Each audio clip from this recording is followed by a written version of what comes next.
প্রিয় বন্ধুরা সবাই কেমন আছেন? আজকে ব্লগটা শুরু করলাম দুপুরের রান্নার কাছ থেকে।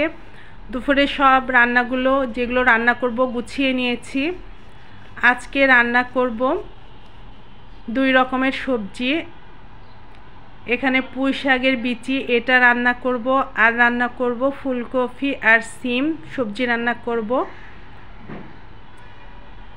আর এখানে মাছ কালকে কেটে পরিষ্কার করে নেওয়া হয়েছে। মাছগুলো রান্না করব শোল মাছ। মাছগুলো এখন কেটে নিব, ভিজিয়ে দিলাম, ফ্রিজে ছিল, এখন কেটে পরিষ্কার করে নিলাম। আজকে টমেটো দিয়ে ধনেপাতা দিয়ে মাছটা রান্না করব। এই মাছটা আমি কিভাবে রান্না করি সেই রান্নাটা শেয়ার করব। মাছটা আমি ভাজবো না, মাছটা এভাবে রান্না করব, কাঁচায় রান্না করব, ভেজে রান্না করব না। এখন আমি সবগুলো গুছিয়ে নিয়েছি। প্রথমে মশলাটা কষিয়ে নিচ্ছি মাছের জন্য। শীতের দিনের টমেটো দিয়ে মাছ অনেক মজার, ধনেপাতা টমেটো আর মাছ ভেজে তো রান্না করলে আরও বেশি মজা হয়, কিন্তু কিছু কিছু মাছ না ভেজে রান্না করলে অনেক বেশি ভালো লাগে।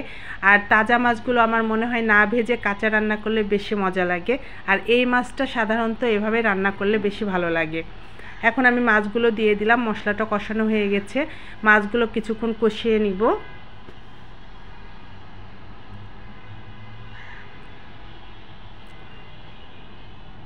এখন আমি ঢাকনা দিয়ে দিব, দিয়ে কিছু টমেটো দিয়ে দিলাম, কারণ টমেটোগুলো সিদ্ধ হতে হবে, সেজন্য টমেটোগুলো দিয়ে দিলাম। মাছ কষানোর পরে টমেটোটা দিয়ে দিলাম। বেশি করে টমেটো দিয়েছি, কারণ টমেটো দিয়ে রান্না করব, সেজন্য টমেটোর পরিমাণটা একটু বেশি দিলাম।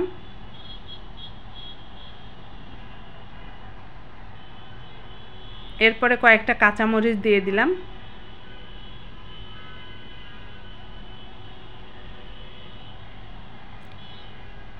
এই তো আমার রান্নাটা মোটামুটি হয়ে আসছে, আর কিছুক্ষণ হবে। এখন আমি ধনেপাতা দিয়ে দেব মাছটায়, কিছু পরিমাণ পানি দিয়ে দিয়েছিলাম, দিয়ে আমার রান্নাটা হয়ে গেছে। এখন কিছু ধনেপাতা দিয়ে রান্নাটা শেষ করব। এখন মাছ রান্নাটা হয়ে গেল, এর পাশের চুলায় আমি এখন সবজিটা বসিয়ে দেব।